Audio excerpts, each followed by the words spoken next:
The station called Vayara Prime floated in the dead black of space like a city made of glass and metal. It was the largest military training academy in the entire Galactic Coalition, and every year it swallowed thousands of recruits from hundreds of different worlds. They came in scared, confused, and soft. They left as soldiers, or they did not leave at all. Sergeant Instructor Calvith stood in the processing hall with his 4 arms crossed over his chest. His body was covered in dark brown chitin plates that clicked softly when he moved. He had been a soldier for 32 years and an instructor for 12 more. He had trained Gorath, who could crush stone with their bare hands. He had trained Ilyari, who could read thoughts across a room. He had trained Pelinari, who could breathe underwater for days without rest. He had seen every kind of recruit the galaxy could offer. He thought nothing could surprise him anymore. The new roster for Platoon 07 appeared on his data pad. He scrolled through the names without much interest. 8 Gorath heavy worlders. Good. 4 Ilyari telepaths. Useful. 3 Pelinori aquatics. Fine. 2 crystalline Vethani. Fragile but clever. And then at the bottom of the list, 4 names he did not recognize from any known military species. Avares, Tamaza Choa, Lena Vazik, Daishi Akefer. Species human, homeworld Earth, Sol system. Calvith stopped scrolling. He had heard of Earth. Every senior officer in the Coalition had received a briefing about it 6 months ago when the small blue planet had been officially contacted and given provisional membership. But he had never actually met a human before. Nobody in the academy had. This was the first year Earth had been allowed to send military volunteers. He pulled up Earth's file. It required a clearance level that made him raise the ridges above his eyes. He entered his code and began reading. The file opened with a geological summary. Earth had active tectonic plates that shifted and crashed into each other, creating massive earthquakes and volcanic eruptions. Its core was made of molten iron that generated a magnetic field strong enough to deflect solar radiation. The planet had ice caps that expanded and retreated over thousands of years. It had seasons that swung temperatures by 60 degrees in some regions. It had oceans that covered 70% of its surface, filled with predators that had been killing for 400 million years. Calvith kept reading. The biological summary was worse. Earth's surface hosted an estimated 8 million species of life, nearly all of which were engaged in a constant struggle to eat or avoid being eaten. The dominant species, humans, had no natural armor, no venom, no claws worth mentioning, no telepathy, and no ability to regenerate lost limbs. They were soft-skinned, slow compared to most predators, and physically unremarkable. And yet they had conquered their entire planet. The file explained how humans were persistent predators. In their early history, they had hunted animals not by being faster or stronger, but by chasing them for hours, sometimes for an entire day. They would follow a creature under the burning sun, walking and jogging while the animal sprinted, rested, sprinted again, and slowly overheated. The human would never stop. Eventually, the prey would collapse from exhaustion, and the human would simply walk up to it and kill it. Calvith read that paragraph twice. Then he read it a third time. The file continued. Humans had mastered fire over 1 million years ago. They had developed tools, then weapons, then agriculture, then cities, then machines, then nuclear energy, then spaceflight. They had done all of this in a geological blink. Their planet had tried to kill them with ice ages, supereruptions, plagues, and asteroid impacts. They survived every single one. At the bottom of the file was a note from the Coalition Xenobiology Bureau. It was stamped in red and marked with the highest caution rating. Class 12 Deathworld, survivable only by native fauna. Do not attempt colonization. Class 12. Calvith had trained soldiers from Class 4 and Class 5 worlds before. He had never even met anyone from a Class 8. The scale only went to 12. Earth sat at the very top. He closed the file and told himself the scientists were being dramatic. Humans were a young species. They had barely left their own system. How dangerous could they really be? The answer walked through the processing hall door 20 minutes later. There were 4 of them, 2 women and 2 men. They wore simple gray uniforms and carried their bags over their shoulders. They were small, not just compared to the Gorath, who stood nearly 3 meters tall and weighed as much as ground vehicles, but compared to almost every other species in the hall. The Ilyari were taller. The Pellinori were wider. Even the thin, glassy Vithani had more visible physical presence. The humans looked around the hall with wide, curious eyes. They did not look scared. They did not look aggressive. They looked interested, like children visiting a new place. A Gorath recruit named Thawne saw them enter and let out a rumbling laugh that shook the air. "These are the Deathworlders," he said to another Gorath beside him. "I have carried heavier things in my pockets." The other aliens murmured in agreement. The humans were clearly the weakest things in the room. Several recruits exchanged looks that said the same thing. The coalition had made a mistake letting them in. Kael'veth watched the 4 humans find their assigned places in the formation. They moved quietly and efficiently. They did not push or shove. They did not try to make themselves look bigger. They simply found their spots and stood still. One of them, the woman listed as Corporal Avarese, caught Kael'veth looking at her. She gave him a small, polite smile. Across the room, Scylla, the Ilyari telepath, suddenly stiffened. Another Ilyari touched her arm. "What is wrong?" Scylla shook her head slowly. She had instinctively reached out to read the emotions of the new arrivals, as she did with every new person she met. What she found in the smiling human woman made her pull back like she had touched something hot. "I do not know," Scylla whispered. "Something about her feels wrong, not evil, not angry, just too much. Like there is a fire inside her that she keeps in a cage." Kael'veth stepped forward and addressed the full platoon for the first time. His voice was deep and hard and carried across the hall without effort. "Welcome to the Academy. You are Platoon Null 7. You come from different worlds, different species, different lives. None of that matters here. Here you are all the same. Here you are nothing. And if you survive what comes next, you will become something." He paused and looked across their faces. Gorath stone, Ilyari calm, Pellinori wetness, Vithani crystal, and 4 soft, small, smiling humans. "The coalition survives because its soldiers do not break," he said. "That is not a saying. That is a fact. If you can break, this place will find out, and it will send you home." He turned and walked away. Behind him, Corporal Reyes was still smiling. Scylla looked away from her and decided, very firmly, that she would not read that woman's mind again.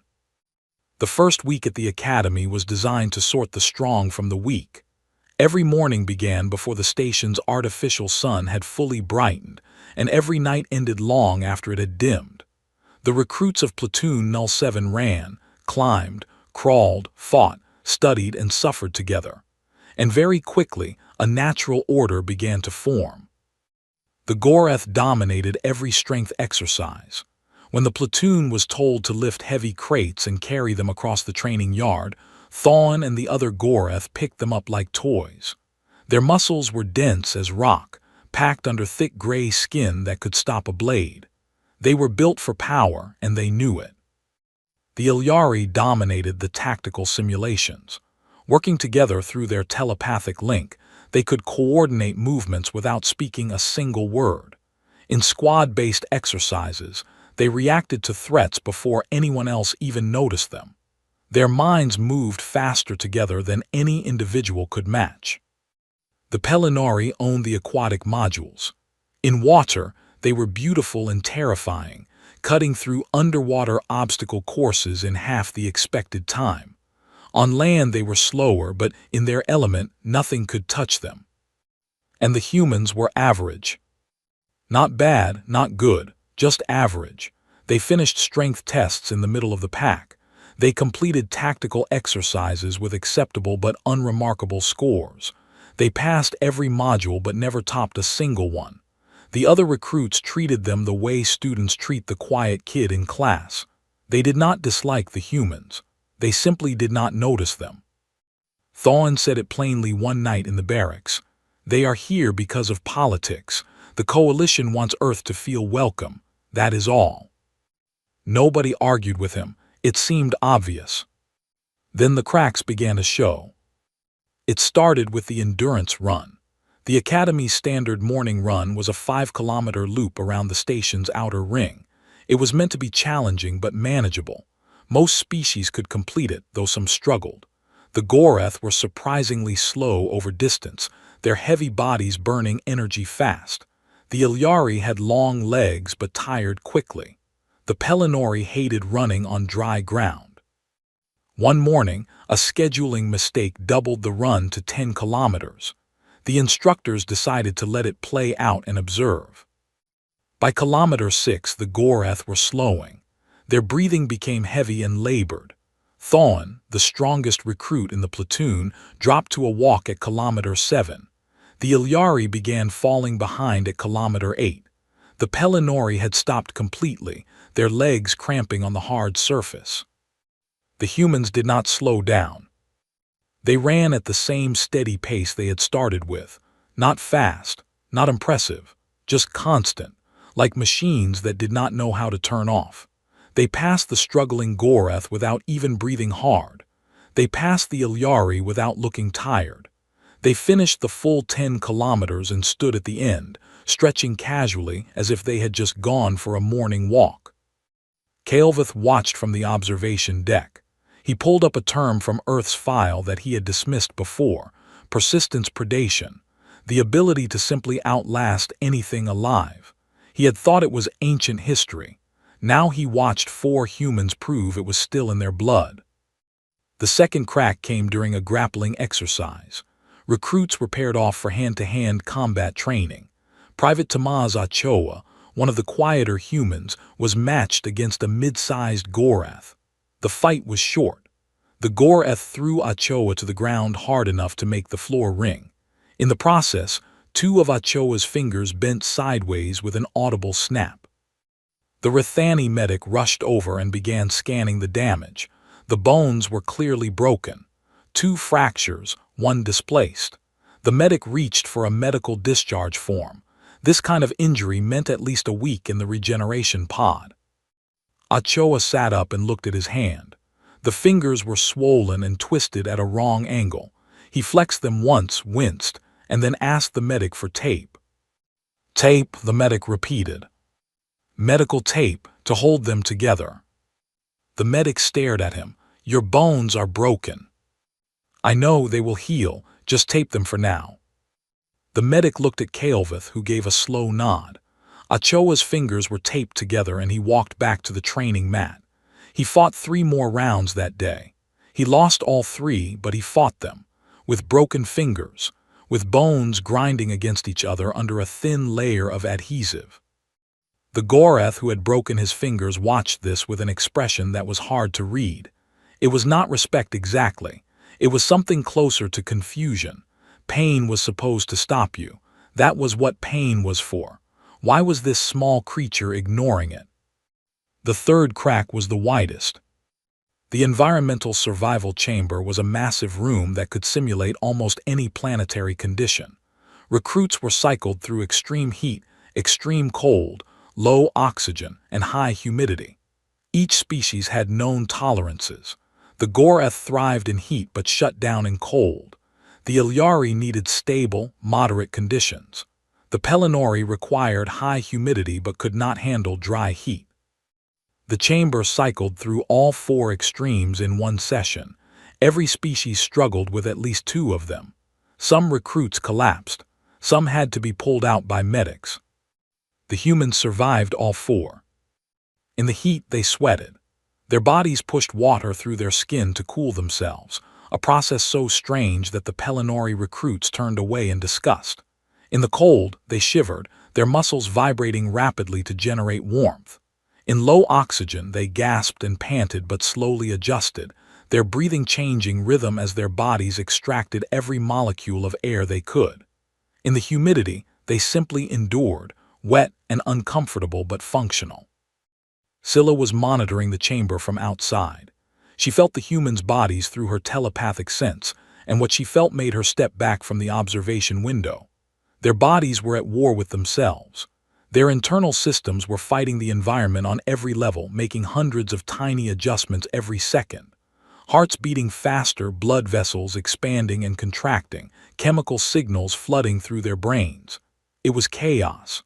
Controlled, directed, purposeful chaos. "How do they function like that?" Scylla whispered. Nobody answered her.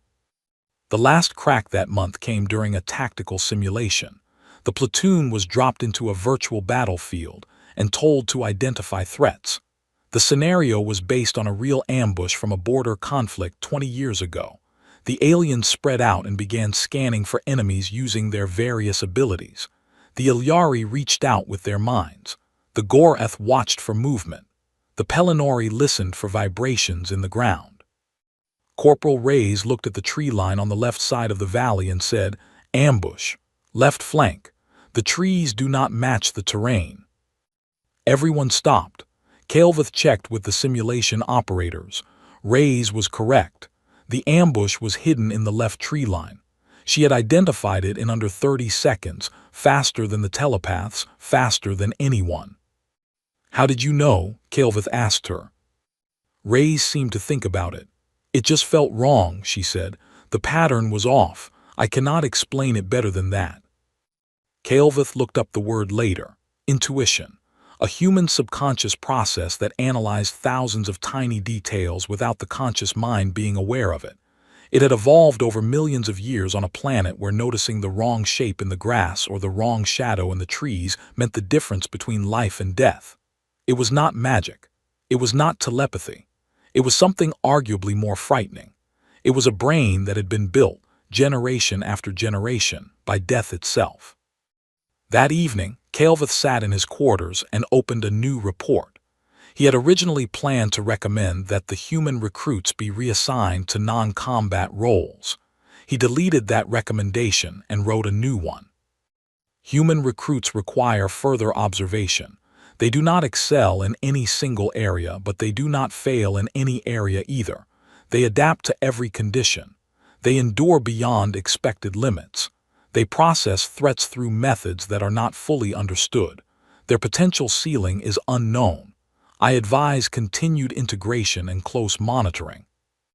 He sent the report to command and sat back in his chair. He thought about Ochoa fighting with broken fingers. He thought about Reyes seeing what the telepaths could not see. He thought about 4 soft, small creatures running past the strongest soldiers in the platoon without breaking stride. For the first time in 12 years, Calveth was unsure about what he was training. The shuttle dropped Platoon Null 7 onto the surface of Malachar 4 just before dawn. The planet was covered in dense jungle, thick with steam, and the sounds of things moving through the dark. The air was heavy and tasted like wet iron. The sky above was a pale green, lit by 2 small moons that hung close together like a pair of watching eyes. Calveth's voice came through their communicators one final time. "You have 5 days. Navigate to the extraction point 40 kilometers north. Arrive as a complete unit. If even one member is missing, the entire platoon fails. You have minimal supplies. Use the land, use each other. Survive." The communicator went dead. The platoon stood in the mud and looked at each other. This was Crucible Week. Every recruit at the academy knew about it. It was the test that broke platoons apart. The instructors dropped you on a hostile world and watched from orbit to see what you were made of. The planet was rated Class 7 on the hazard scale, which meant the wildlife could kill you, the weather could kill you, and the terrain itself could kill you if you were careless. For most species in the Coalition, Class 7 was terrifying. For the humans, it felt strangely familiar. Corporal Reyes gathered the platoon together before they moved out. She did not ask for command. She did not announce herself as leader. She simply started talking and everyone listened. "We move during daylight. We rest in shifts at night. Nobody walks alone, not even to relieve themselves. We stay tight, we stay quiet, and we watch the ground as much as the trees. If something comes at us, we do not scatter. We group up and face it together. Thoin, who weighed 4 times what Ray's did, nodded without argument. Somewhere in the last few weeks, he had stopped laughing at the humans. He could not say exactly when that had changed. The first day passed without major incident.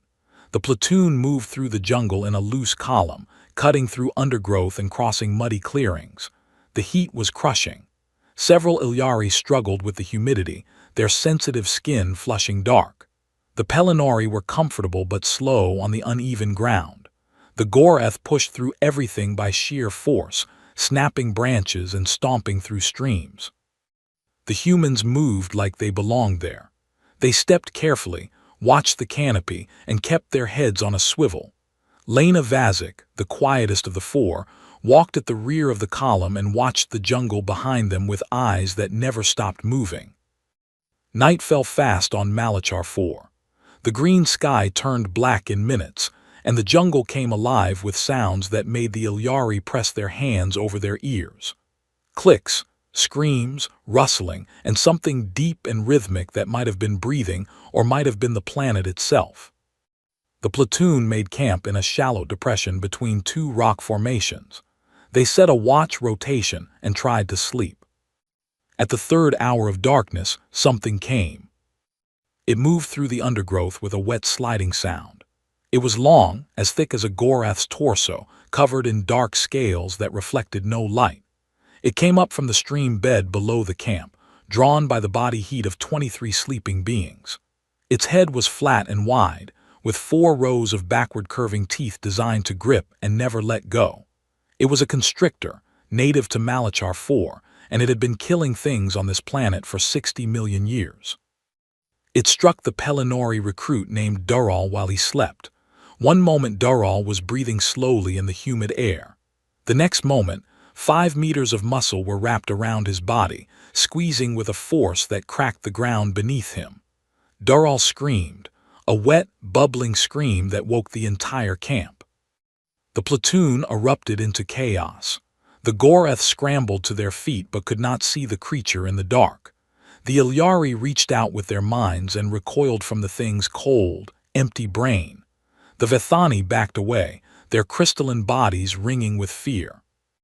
Lena Vazik picked up a rock. She did not hesitate. She did not call for help. She walked straight to the creature, found the flat plate of its skull behind the jaw, and brought the rock down with both hands. The impact made a sound like a hammer hitting wet clay. The creature tightened around Dural. Vazik hit it again, and again, and again.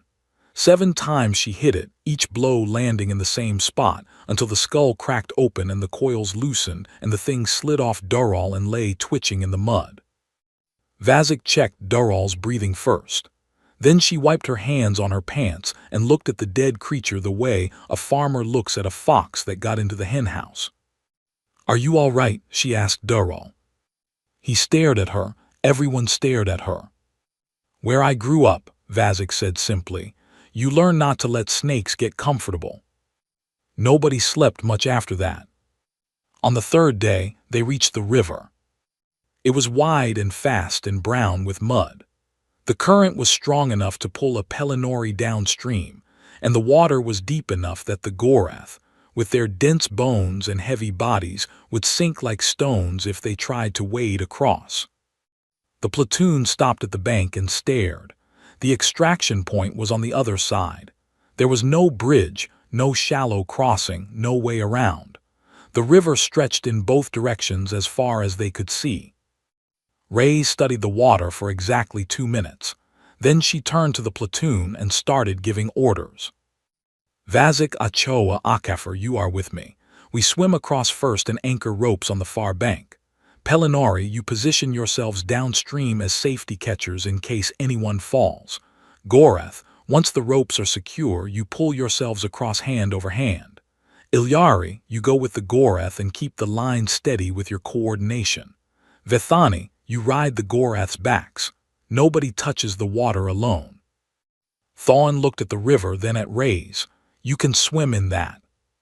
Ray's was already pulling a coil of rope from her pack. "We will find out." The 4 humans entered the river together. The current hit them immediately, trying to tear them from the bank. They fought it the way they fought everything, not with overwhelming power but with relentless, stubborn refusal to stop. They kicked and pulled and gasped and swallowed water and kept going. It took them almost 20 minutes to cross a distance of 40 meters. When they reached the far bank, they were shaking and exhausted and bleeding from where the rocks had cut their skin. They tied the ropes off and waved the platoon across. Every member of Platoon 07 made it to the other side. On the fourth day, the Vethani recruit named Crystales fell. A loose rock shifted under their foot and they went down hard. The sound was like glass breaking. Their lower leg fractured in two places, the crystalline structure splitting along its natural lines. They could not walk. They could barely move. Coalition training doctrine was clear. Mark the position of the wounded, continue to extraction and send rescue after. No one was expected to carry dead weight through hostile jungle. The mission came first. Ochoa knelt beside Crystales and examined the fracture. Then he looked up at the other three humans. No words were exchanged. None were needed. Ochoa splinted the leg using branches and strips cut from his own uniform. Then the four humans built a stretcher from two long poles and a section of emergency blanket. They lifted Crystales off the ground and began walking. For 11 hours, the humans carried the Vethani recruit through the jungle. They rotated positions every 30 minutes. When one stumbled, another took the weight. When the terrain got steep, all four carried the stretcher together, climbing with their legs burning and their shoulders raw. They did not complain. They did not suggest leaving Crystales behind. They did not even discuss it. Calvith watched from an observation drone and said nothing for a very long time. When they finally stopped to rest, Thawne approached Reyes. "Why?" he asked. "Doctrine says to leave the wounded. The mission is what matters." Reyes looked at him with those steady brown eyes. "We do not leave people behind," she said. "That is not a rule we follow. That is who we are." On the last night, the temperature dropped sharply. The jungle went cold in a way that should not have been possible on this planet.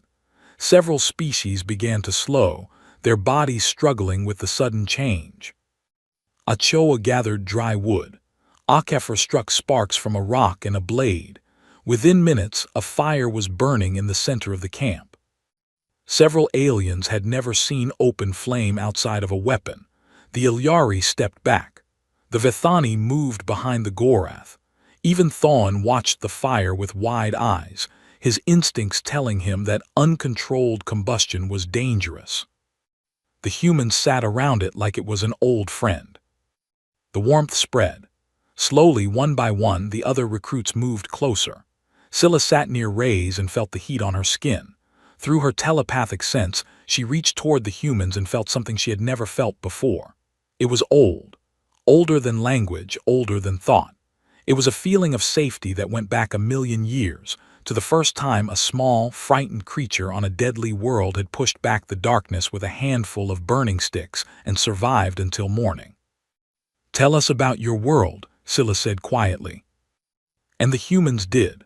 They sat around the fire on an alien planet and told stories about Earth, about oceans and mountains and cities, about storms and seasons and the way snow looked falling at night, about wars they had fought and mistakes they had made and the people they had lost and the things they had built from the wreckage. The platoon listened until the fire burned low. The next morning they reached the extraction point, all 23 of them, not one member left behind. It was the first time in 6 training cycles that a Crucible platoon had arrived complete. Calvith was waiting at the shuttle. He watched the platoon walk out of the jungle and noticed something that made him very still.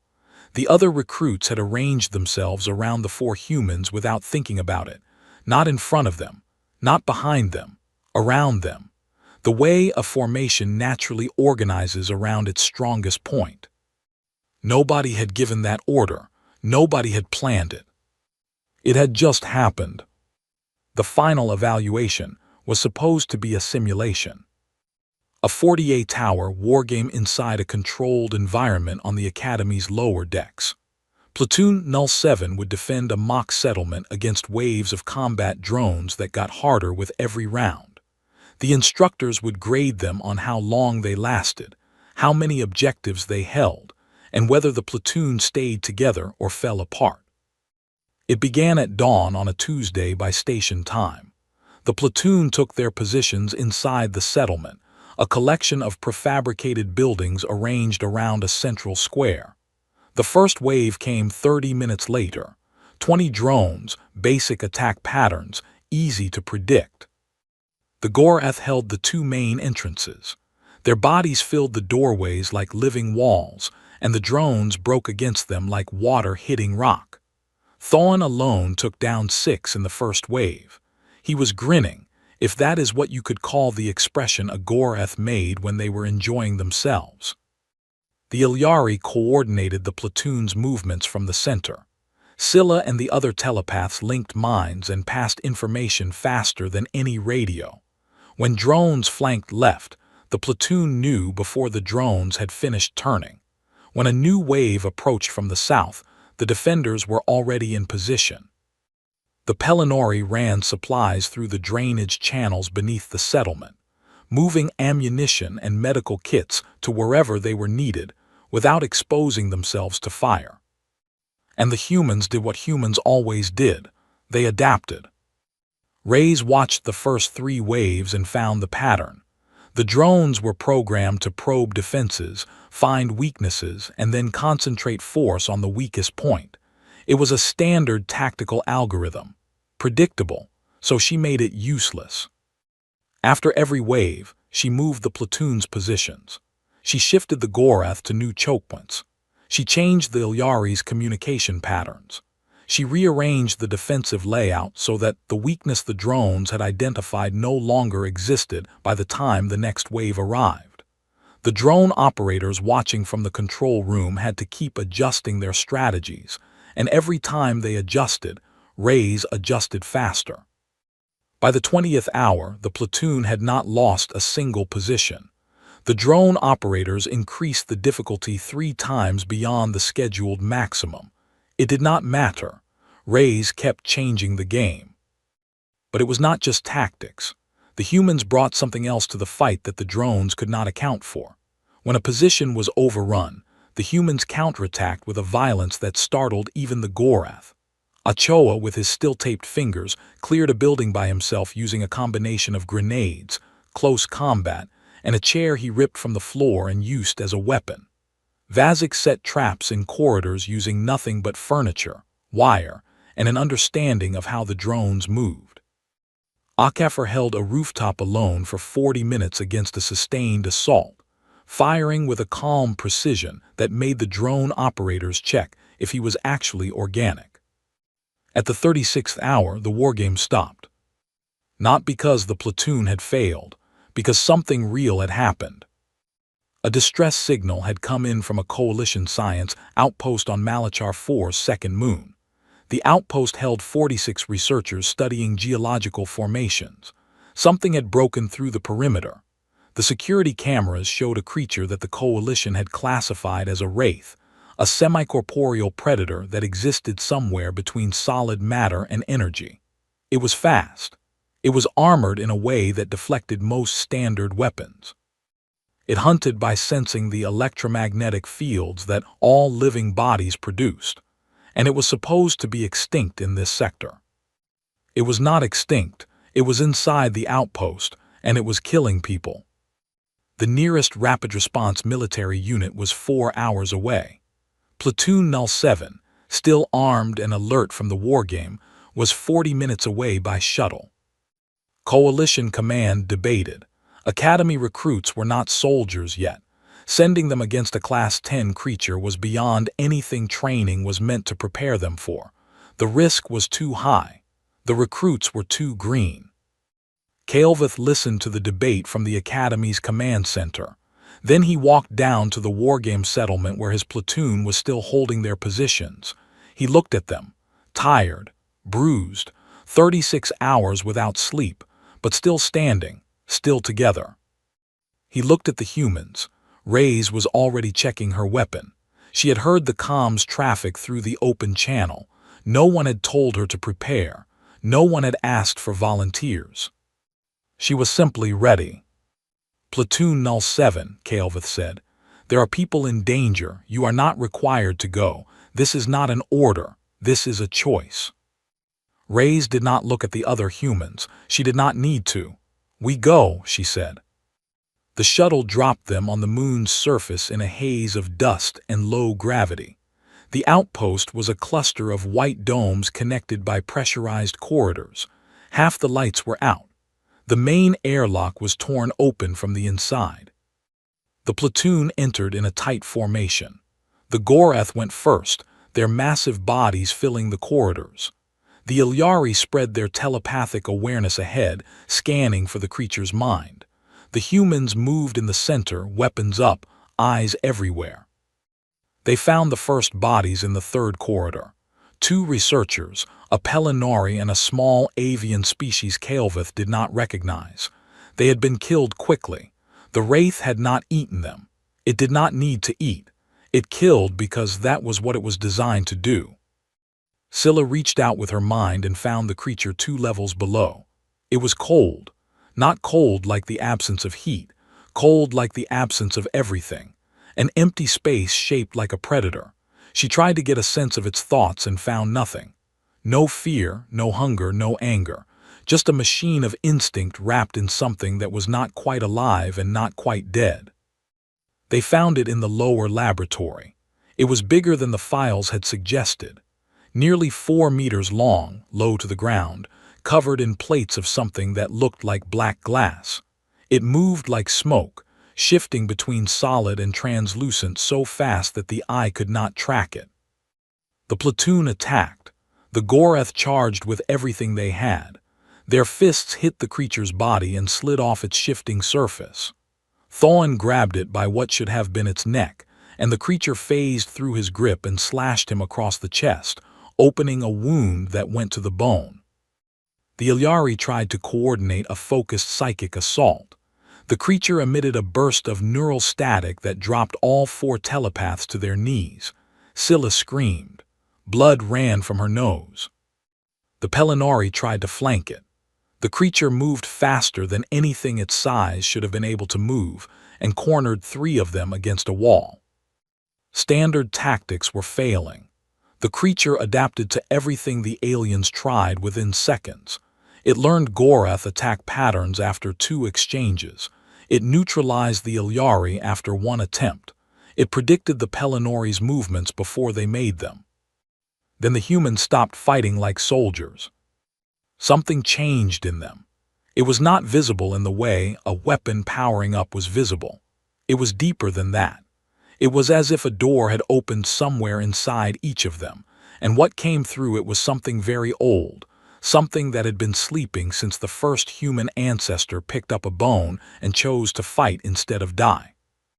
Reyes screamed, not a battle cry taught in training, a raw, primal sound torn from somewhere below thought, below language, below anything civilized. It echoed through the laboratory and hit the creature's electromagnetic senses like a flare. The Wraith turned toward her, confused by the signal. No prey it had ever hunted had moved toward it while making that sound. In that moment of confusion, Ochoa appeared behind it. He had circled back through a corridor the creature had already cleared, moving through darkness and wreckage that any sane being would have avoided. He fired at the joint where 2 of its armor plates met, a weak point that should not have been visible from his angle. The creature spun toward him and Vazik called out from across the room, "Base of the skull, left side, when it turns." She had been watching it move, not analyzing it with instruments, not scanning it with technology, just watching the way 1,000,000 generations of her ancestors had watched predators on the plains of Earth, reading the body, feeling the rhythm, knowing where the weakness was before the conscious mind could explain why. The creature turned. Akefer was there. The quiet one, the one who had spoken fewer words than anyone in the platoon across the entire training program. He stood between the wraith and Thawne's bleeding body, and he did not move. The creature lunged at him, and he took the hit. Its claws struck his ribs with a crack that everyone in the room heard.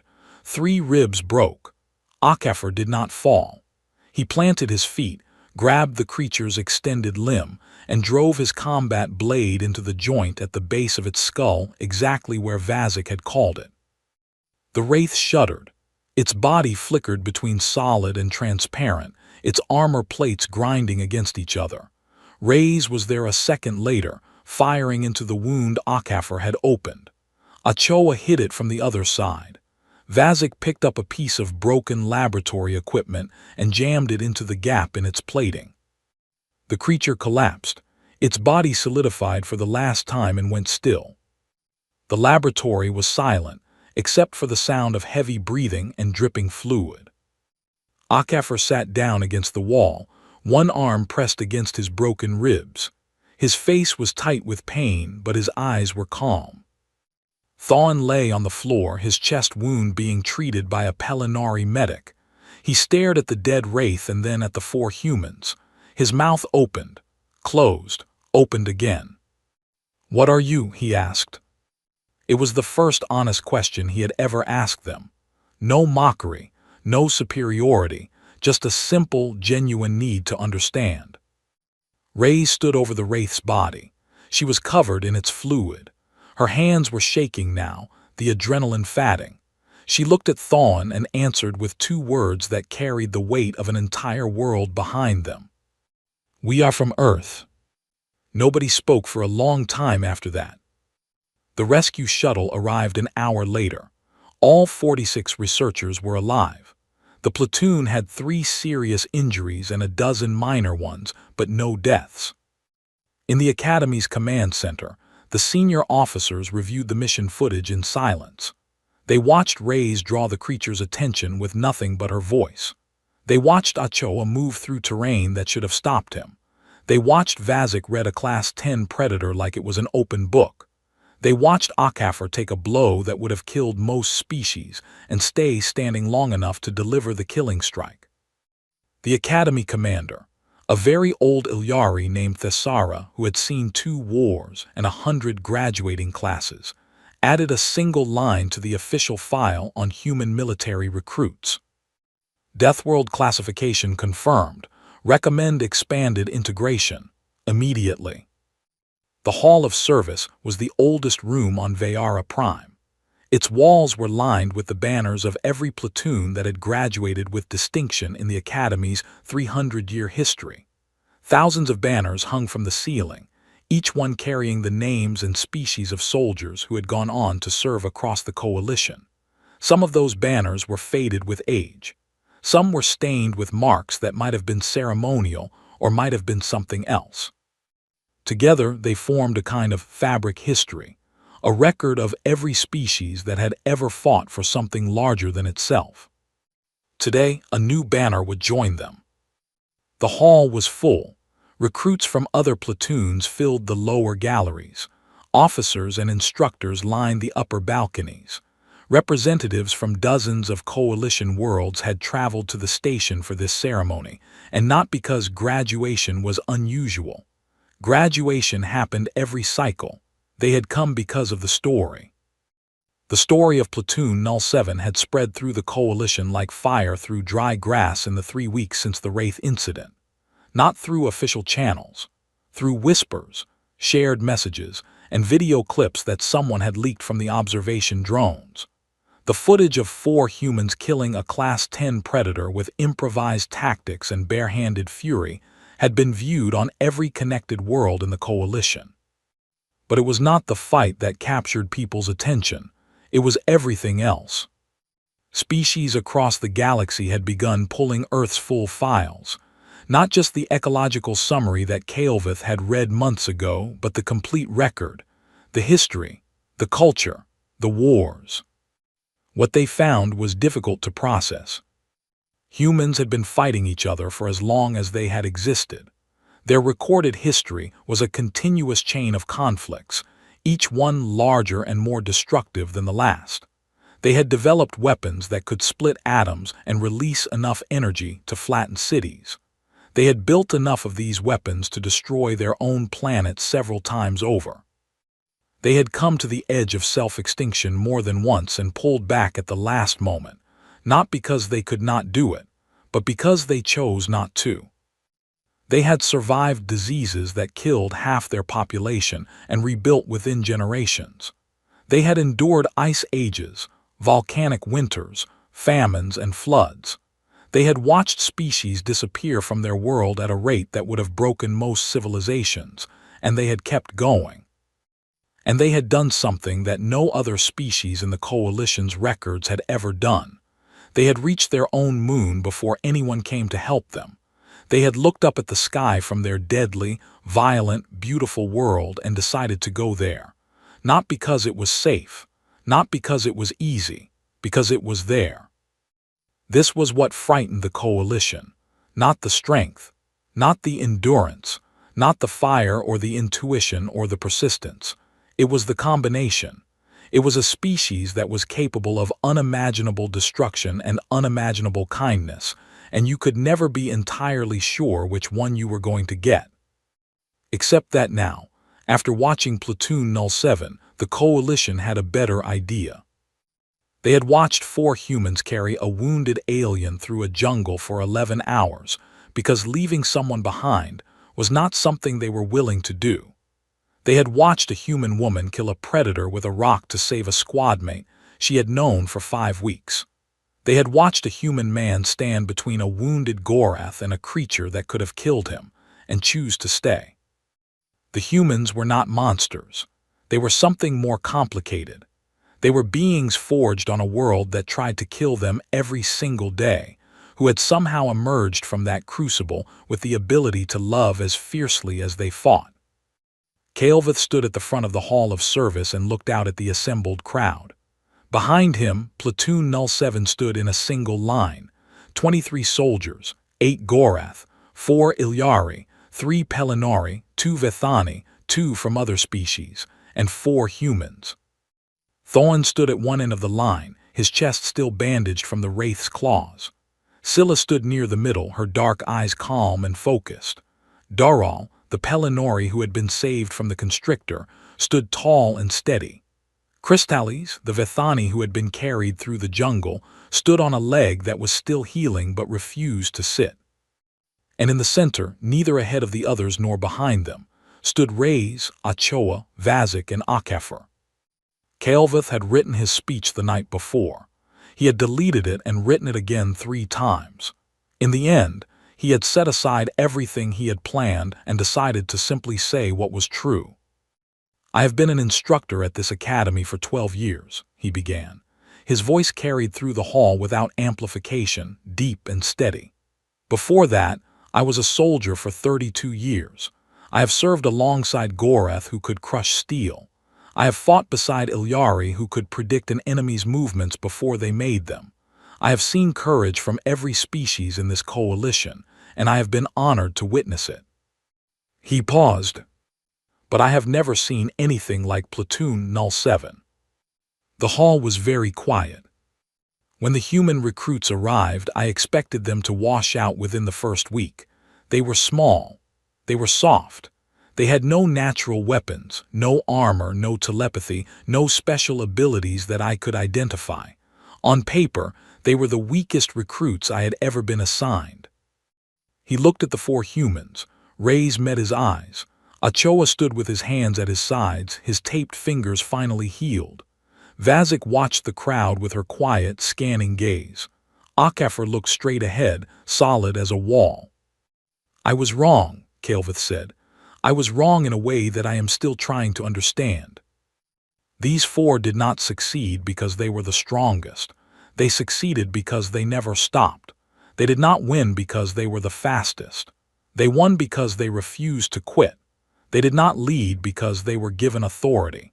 They led because when things got hard, when the situation was at its worst, they were the ones still standing and still thinking and still fighting. I asked Corporal Reyes why she was the first to prepare when we received the distress call from the research outpost.